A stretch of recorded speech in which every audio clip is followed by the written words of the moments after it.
Well, good afternoon, everybody. How are y'all doing today?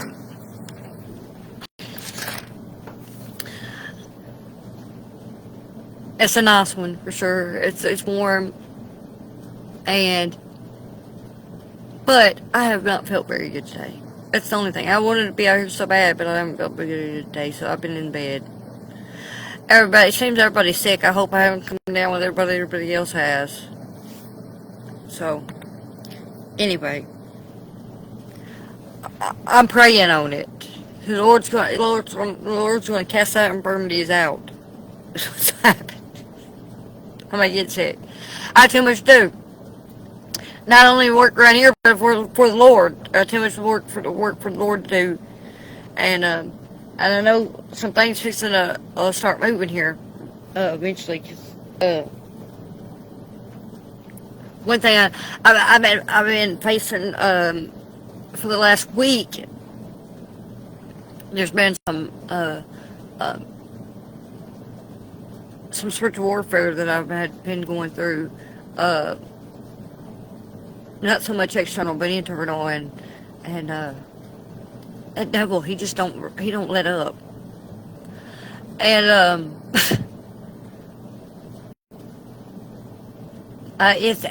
I've told y'all before, anytime the Lord's about to bless you, or He's about to elevate you in some way, that devil, he kicks in high gear. He really does. He wants to try to prevent what's coming. Uh, the way he knows is, so he's not. That's the thing about God's the only one that knows everything. He's the only one omniscient. He knows everything. He can see everything, and he has a plan in place, and he's working things out. And his angels are out there, doing what they need to do to bring everything in line with the plan. But the devil's out there, and he's got them monitoring spirits. And those monitoring spirits are watching stuff. They watch other people and what other people do, and they can watch. They listen in on conversations and things like that. So sometimes they can pick up on some things about what God's about to do. They don't know the whole thing, but they can pick up on it. So that's one of the reasons why it's so important that you watch who you talk to and what you tell. What you tell about what God's telling you. God reveals things to you about His plan, and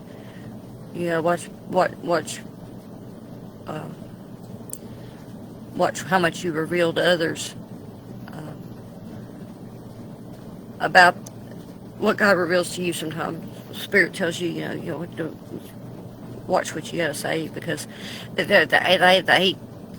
gonna throw out all stops, try to stop it, try to put the brakes on it, and halt the blessing from coming through.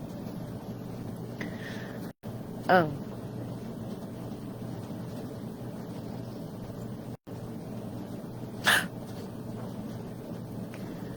So, anyway, my lesson today, number 1 Samuel 17, and it's one of my most favorite stories in the whole Bible. I know a lot of people love this story, and it's a well-known story, but I love this story. And it's about David and Goliath. And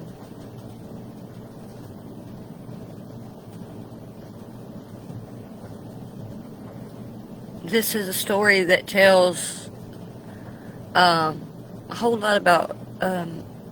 This is the pivotal story that shows David's heart, why God chose him, and but if there was only, in my opinion, if there was one story in the Bible that is a micro. There was a micro story of the gospel that showed you who Jesus was in one story. Because David in this story is the archetype. He's the foreshadowing of Jesus. Because this, but that Jesus is the heart. It shows the heart of who he was and what you know, the courage and the willingness to put himself out in front, to do what God needed done.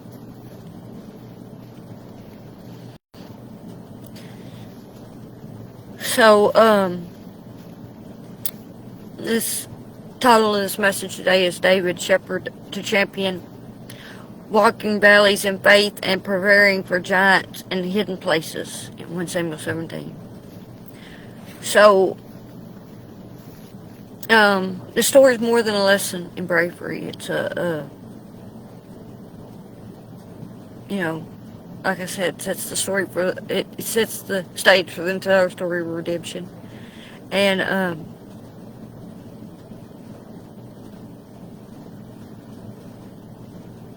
it tells about, you know, God's choice of a mediator and the nature of true power.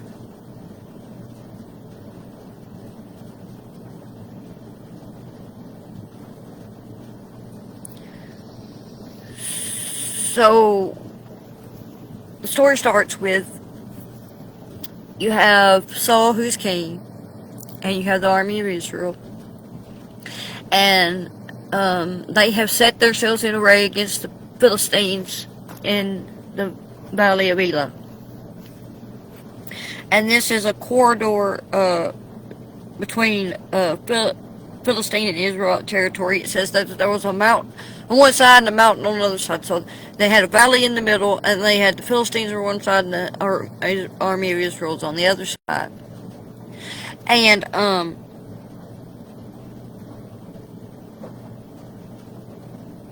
I'll relate how that terrain is important to why they did this battle had to take place the way it did, with this Goliath being the champion and David being the champion, where they had to choose these champions, was specifically because of the terrain of where this battle was taking place, because of it being in this area where for the armies to meet and fight would have been very difficult, because they would have all had to climb down to fight down in this valley. So they did it a different way, which was this ancient way of what they choose a champion. They choose one man to go out and fight for the entire army. So, even though the Philistines, they possessed the superior technology, they had iron weaponry, and of course they had this terrifying physical advantage, because they had this giant named Goliath. Now, if you remember when they talked about Saul, Saul was a big man. Saul was the king, and Saul was head and shoulders above all the other Israelites. That's how much taller he was. From here up, all the Israelites came to here on Saul. That's how much taller Saul was than all the Israelites. Goliath is way taller than Saul. So you can imagine, even the adult Israelites, this is Saul, and then Goliath is, even taller than Saul. So you've got these little Israelites against this huge giant, even the adults.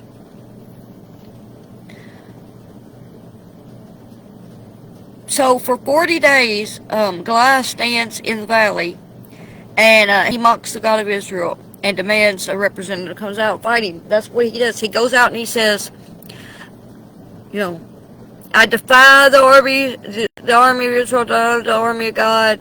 I am the champion of the Philistines. I send you out a man, the champion, to fight me. And because Goliath is huge, everybody's scared. Not even Saul doesn't even want to fight him, and he's the biggest. The king don't want to fight him because he's the biggest. And so they're at this impasse because all of these men are so scared of this giant because not only are they have these more formidable weapons, but he's bigger than they are. So they're like, we don't stand a chance. None of us stand a chance. And so choosing a champion, for them to have a champion to go out there was an impossible feat, they thought. If the king won't do it, who's going to do it? If the biggest guy we got won't do it, who's going to do it? So every day the giant comes out and says, where's your champion? Send a man to fight me. Do you not have a man in Israel that'll fight me?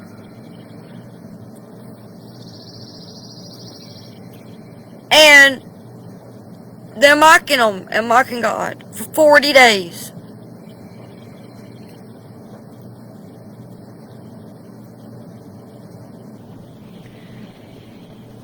So this failure of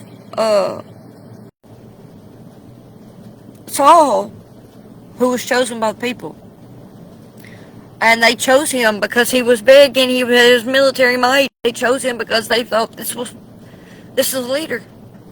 This is a big man, and he's the leader we need. He's terrified because there's always somebody bigger. When you think you're big, there's always somebody bigger. And so his failure to step into the valley marked the spiritual vacancy on his throne. Spiritually he was not up to the task.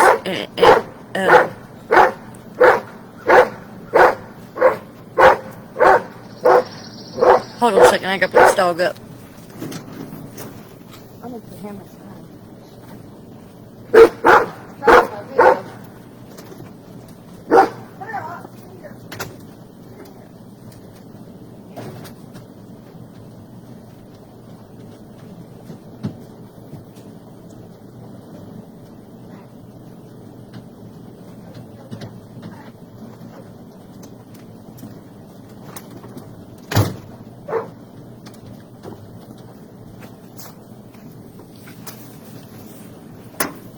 Okay, I'm back. Sorry about that.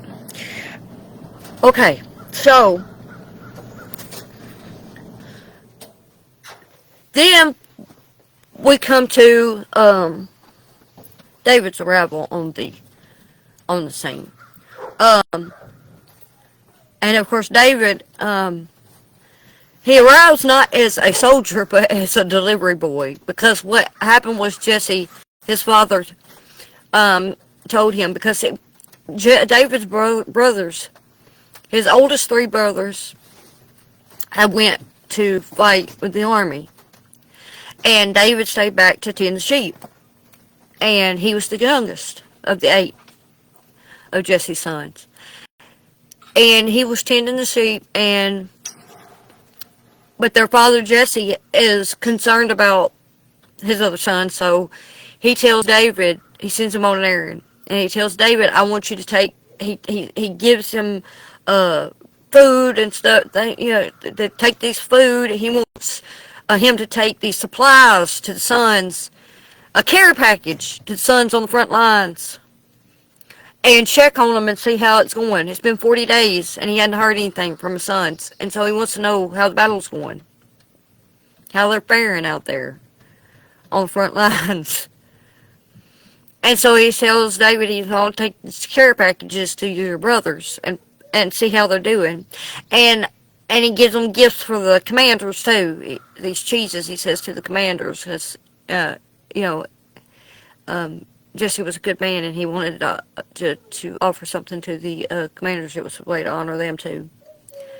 Um, so he tells David in the morning and get up and go and do this. So David has to leave his sheep in the care of somebody else to take care of them. Find someone to do that, and then he gets up early in the morning and he leaves to go on this errand that his father has sent him on to check on his brothers. And so he come he arrives, and when he arrives, it happens to be at one of these points when this giant comes out in his daily routine of mocking and calling for send me a champion, But before that, David's hearing this chatter between, some of the people, about what's going on and stuff. And his brothers are upset that he's there. Like, what are you doing here? You're here. His brother even makes accusations. You're just here. You're being nosy. You're just here nosy. You just want to see what's going on. You're just being nosy. Where's the sheep? You're supposed to be taking care of the sheep. You done left your responsibilities. Come out here and be nosy. And David's like, no, there's a cause. I'm here for a reason. I'm here for a reason. And he was there on a reason. He was there for his father, because his father sent him. And he was doing what he was supposed to do, and he done took care of his responsibility. The sheep were fine, everything was fine, and he was out there doing what he was supposed to do. And his brother's accusing him of being just being nosy and trying to, shirk his responsibility to see what was going on. But also David knows, he's like, I'm here for a reason. But this was a prophetic thing too, because he was there for a reason. He was there for a bigger reason what he, was sent there for by his father. He was there for a reason from his Father in heaven. So,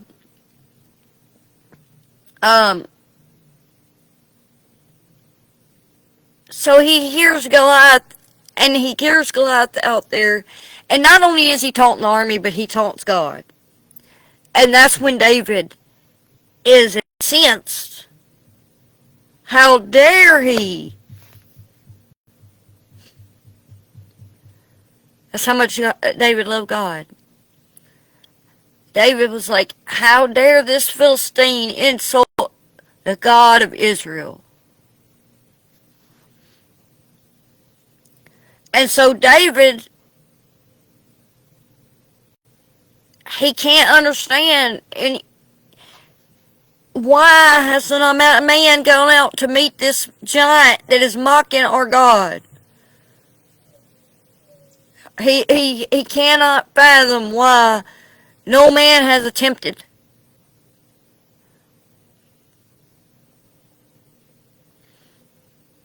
And so David says,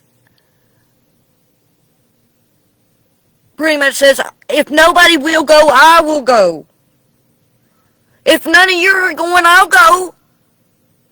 And here we have a 14-year-old boy, a shepherd, saying, seeing a giant that is bigger than the king, even, saying, I will go and fight him if nobody else will do it. He had faith that God, he said he had faith God would deliver him out of the hand. Because David his faith had been tested in the wilderness. His faith had been tested among the sheep. And he had seen what God could do there, and he knew God was the same God anywhere. And that God, he said, this battle is the Lord's. and I'm going to go out there with the Lord behind me.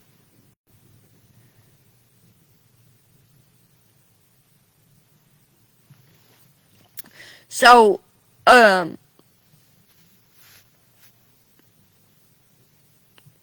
first, his brothers were like, they're all mocking him, and it's like, you can't do, they don't believe he can do it, whatever. But then some of the men decide to say, okay, well, we'll take this boy. They went and told Saul what he was saying, and Saul says, bring him here or whatever. And so they bring him before Saul, and that's what he tells Saul. And Saul's like, you can't do it. You're just a boy. What's wrong? And then that's when David tells Saul that when I was in the wilderness, there was a lion and there was a bear, and they attacked, and I slew them both. And the same Lord, the same God that delivered me from the paw of the lion and the paw of the bear will deliver me from that Philistine. God is God everywhere. If He'll do it there, He'll do it here.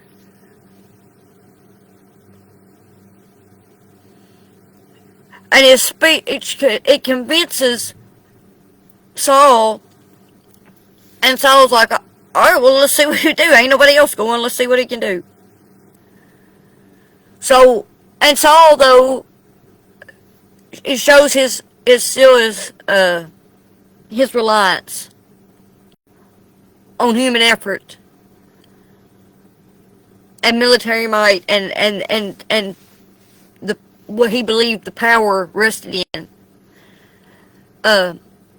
dresses David in his armor. And David, it's too big for David, and it's heavy, and it don't fit. And David says, I can't fight with this. I can't fight like this. This ain't me. And so he takes it off.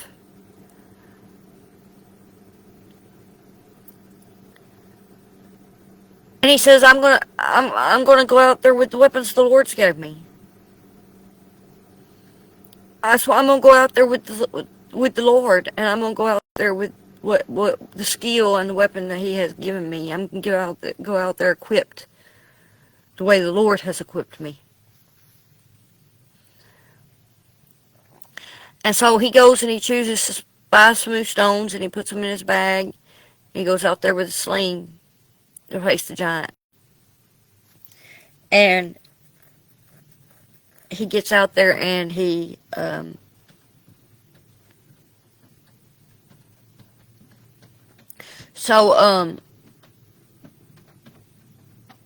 he has staff too. So he has his staff, he has his bag with his stones and his sling and everything. He's a shepherd. So he goes out there in front of Goliath, and of course, with Goliath, soon Goliath sees him, he starts to mock. And Goliath says, what am I, dog, that you come out here at me with some sticks? So he says, come with me with some staves, some sticks. I'm a dog, you come at me with sticks. And so David gives him this speech, because, see, David's still relying on faith. He knows that he don't need nothing but God to deliver them. They don't need any human effort. All he needs is God. And so, of course, he tells him, you have defied the living God this day, and he gives this speech, and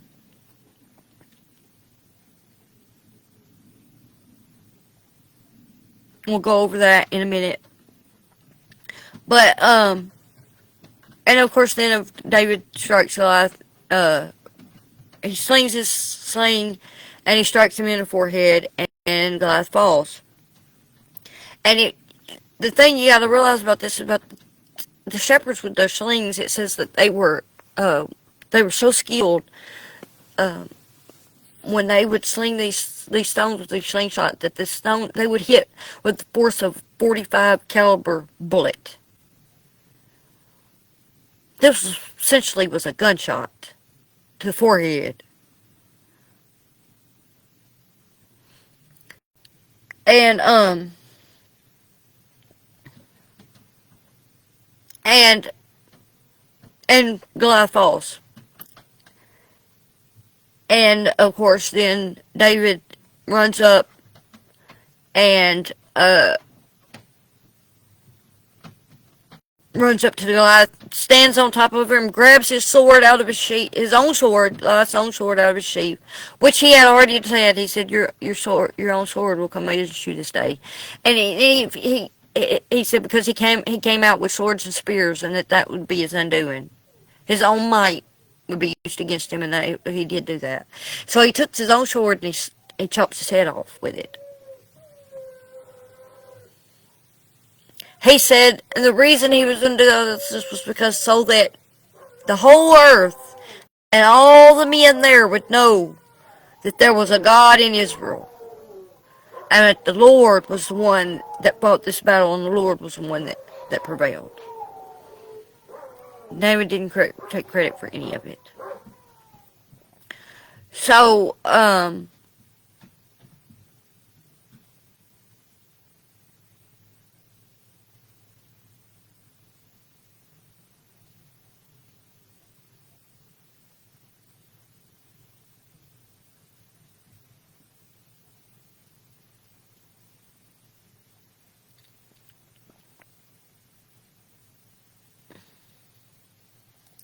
I was going to go into the weapons here, about the significance of these weapons. Um,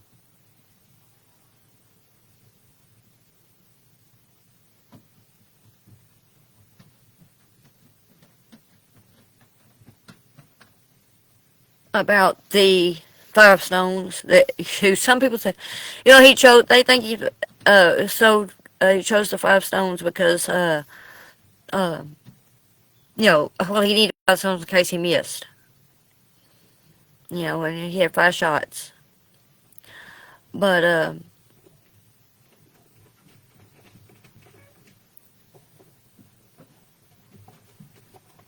that that's a possibility in David's humanity, that maybe that was just his practice. Maybe when he'd go out um, for protection against the lions and the bears, he would five stones. Maybe that's what he did. But this was this points toward a concept uh, with the fivefold ministry. And the thing about it is, the first stone was that he threw was the one that took Goliath down. He didn't have to have more than one shot. Even though he had five, one was enough. The first one, and that was because it was backed by God, but also because those five, when you look at it related to the fivefold ministry, any one of those stones could have been the stone he chose out of that bag that would have been the one that would have hit the mark. Anyone. So we can think about apostles and prophets and evangelists and teachers and pastors. They're all in the bag. And any one of them can be chosen at any time to hit the mark.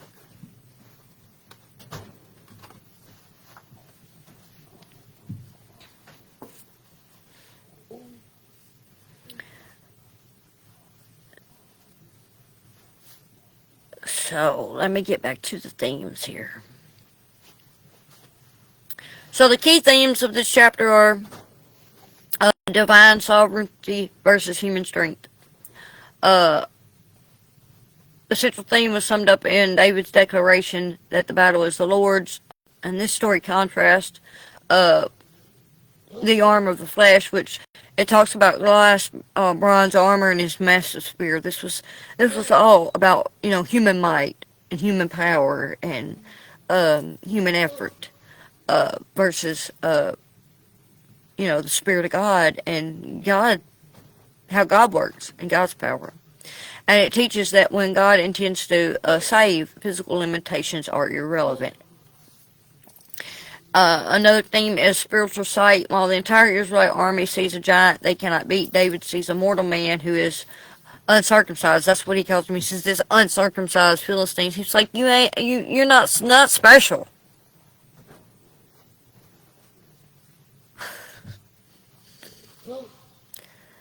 And you know, you're not um you're outside of God's covenant. You don't have any protection. I know I'm under God's protection. You don't have God's protection. You're outside of it. So you're not special. Who do you think you are? David's sight is tuned to the spiritual reality of God's promises rather than the physical reality of the threat. But David knew who God was. David knew that if anyone under God's protection was going to outmatch someone outside of it any day, because as it says, the Bible says, if God be for us, who can be against us? It also highlights the theme of the anointed versus the rejected. This chapter serves as a passing of the torch. Saul is the king the people wanted because he was impressive and fearful, they thought, because he was a big guy and he was mighty, he was a warrior. And David is the king that God chose, unimpressive but faithful. And this transition is vital for the lineage of the Messiah. As far as relation to the biblical narrative and the gospel in the grand arc of the Bible, David acts as a type of Christ. A type is a historical figure who serves as a shadow or preview of the work Jesus would eventually do. He is a representative hero. In the ancient world, representative combat meant one person fought on behalf of the whole group. If the champion won, the whole army won. This is the heart of the gospel. We are not David in this story. We are the frightened Israelites hiding in the trenches. And Jesus is the greater David who enters the valley of death to face the giant of sin and Satan on our behalf. It shows victory through weakness. David defeated Goliath with a stone, and Jesus defeated death through the weakness of the cross. Both victories appeared foolish to the world's eyes, yet both resulted in total liberation of God's people. David's victory was credited to the Israelites, just as Jesus' righteousness is credited to believers. And for spiritual growth, it highlights the secret history of faithfulness. David's confidence didn't appear out of nowhere. It was forged in the secret place while he was tending sheep. He remembered the lion and the bear. For us, spiritual growth often happens in the mundane, quiet moments of life where we learn to trust God in small things so we can stand firm in the big ones.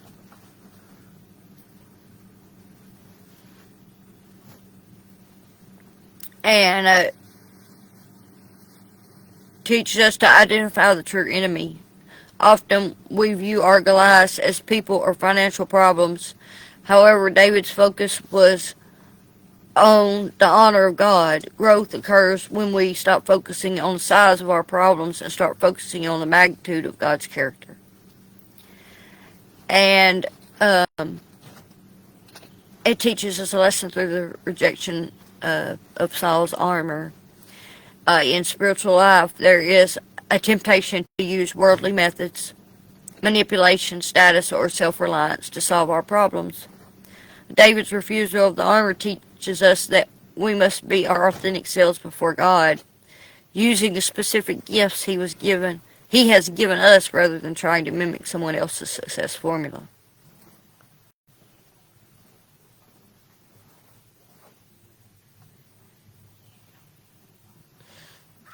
So, if we look back at this narrative where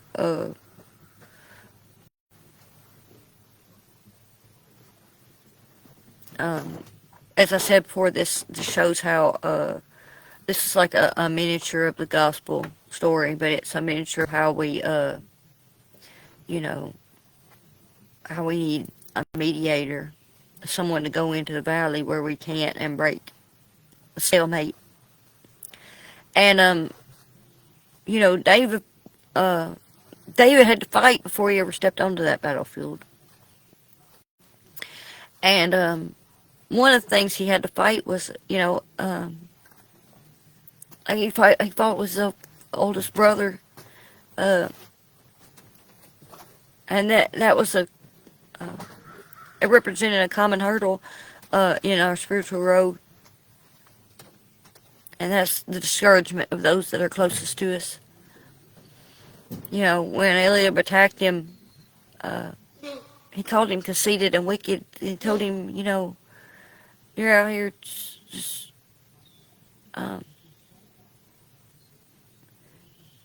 yeah, you're not being a good person. And this is a classic giant of soul, of fear of being misunderstood or judged by, your family or your community. But David, his response to this was the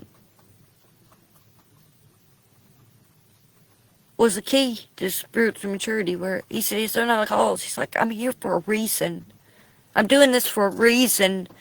I'm not just here out of my own selfish wants and desires and needs and doing what I'm doing for myself." And he refused to get entangled in a side argument with his brother, because he was focused on this larger mission, that there's a reason to what I'm doing. I'm not arguing with you about it. I'm doing this for God. So spiritual growth often requires us to bypass,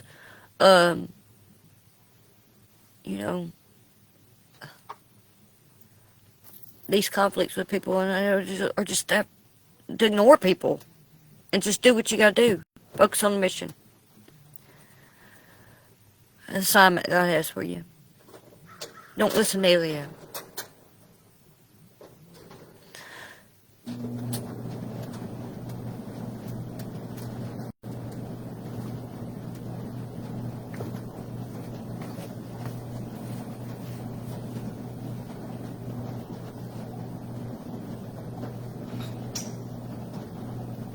So, David's, though, his ability to stand before Goliath was rooted in his relationship, his secret history he had with God. This relationship that he had already built with God while he was a shepherd out there in the field. And when he told Saul about this lion and the bear, and he was revealing, this relationship that he built with God, this faith that he'd established, this trust that he had in him, and why he trusted him. I've seen what he's done in my life. I have seen it.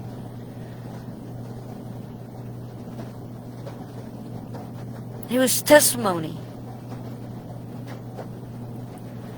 And but because David was dutiful, and he was out there doing his first task, his first assignment, being a shepherd to the best of his ability. He was out there taking care of the sheep, and he was doing the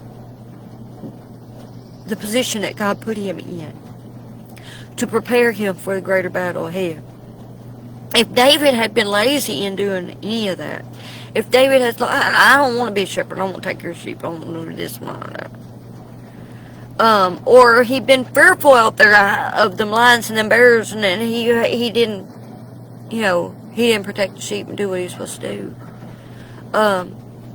If he'd not, any of that journey, any of that training would have been lost, and he would not have been prepared when he faced Goliath. So, spiritual growth isn't about waiting for a Goliath moment. It's about trusting God with, with the lions and the bears. and with the sheep, tending the sheep, and doing the things He has for you today. Those mundane moments, our private struggles and things that help us to develop our integrity and our patience and our prayer life.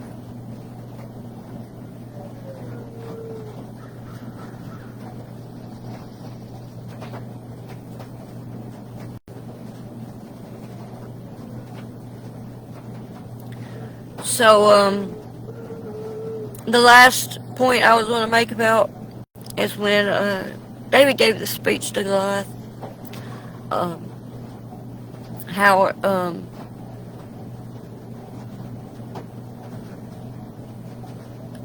How this speech shows where David's trust was and how he understood the difference between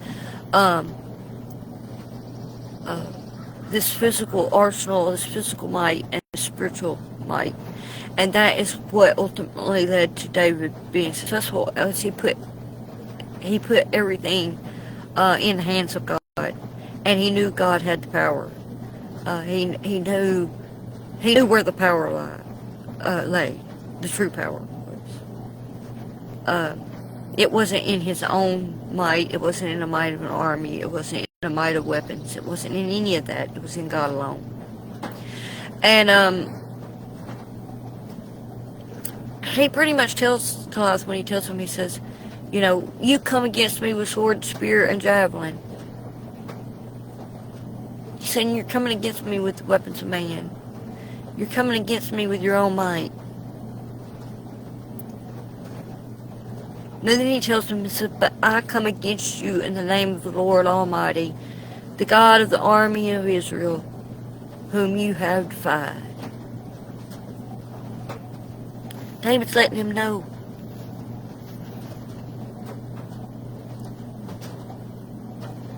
Who it is he's really fighting. He's saying, you see before you a shepherd boy, but that's not who you're standing against.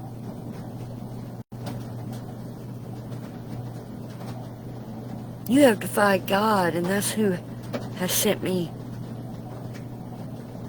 And that's who you're fighting this day.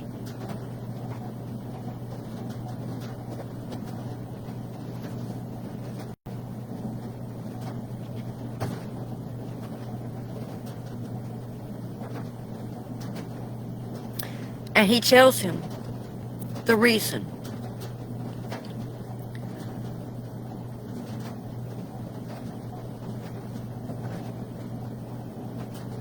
And this speech isn't just for Goliath, it's for everyone that can hear it. When he tells them, he says, this is so that you all know who.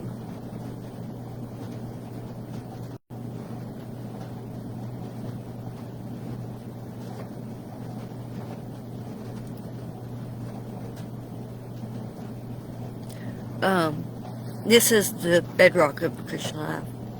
And so we often think our spiritual battles with sin or hardship depend on our own willpower. But with David's speech reminds us that the victory was secured by the champion Christ, and our role is simply to stand in that victory. That's what David was doing.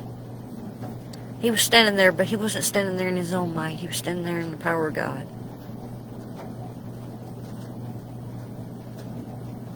He was standing there as his representative.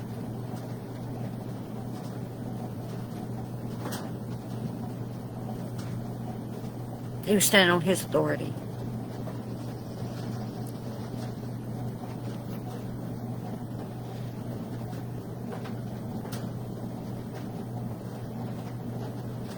So, for our spiritual growth, David's speech serves as a model for how to handle our internal Goliaths. Those voices of fear, shame, or anxiety. We have to speak to the mountain. David didn't just think these things, he spoke them out loud. In spiritual discipline, There's power in verbalizing God's promises when you feel overwhelmed. And like I said, we have to focus on the who, not the how. David doesn't say, I am going to hit you in the forehead because I've been practicing with my sling. He says the Lord will deliver you. Growth happens when we move from how will I get through this to who is with me in this. And of course the result is to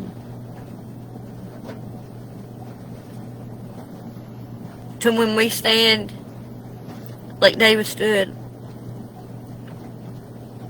And remember too is that the people are empowered. This is one detail that's often overlooked, is what happened after David took Goliath down, was that the people rose, they moved. They rose up with a shout and they pursued the Philistines. They took the opportunity of the moment. They seen it. They said, this is it. Let's move.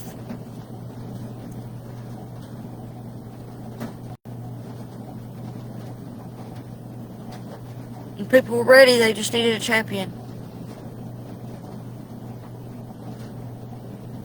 to open the door.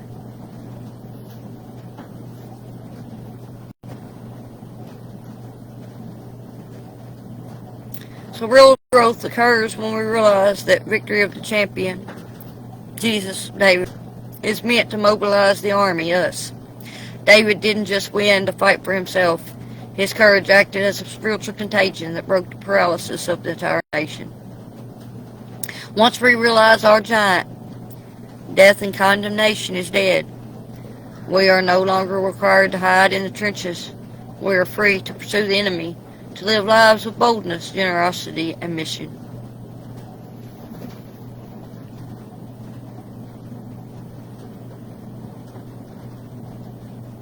That's the whole point of what Jesus said. He gave us what we need.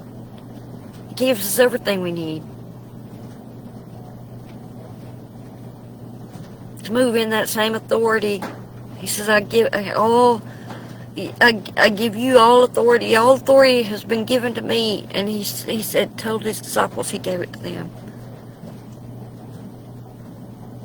If you follow him and you are his disciple, then you have the same.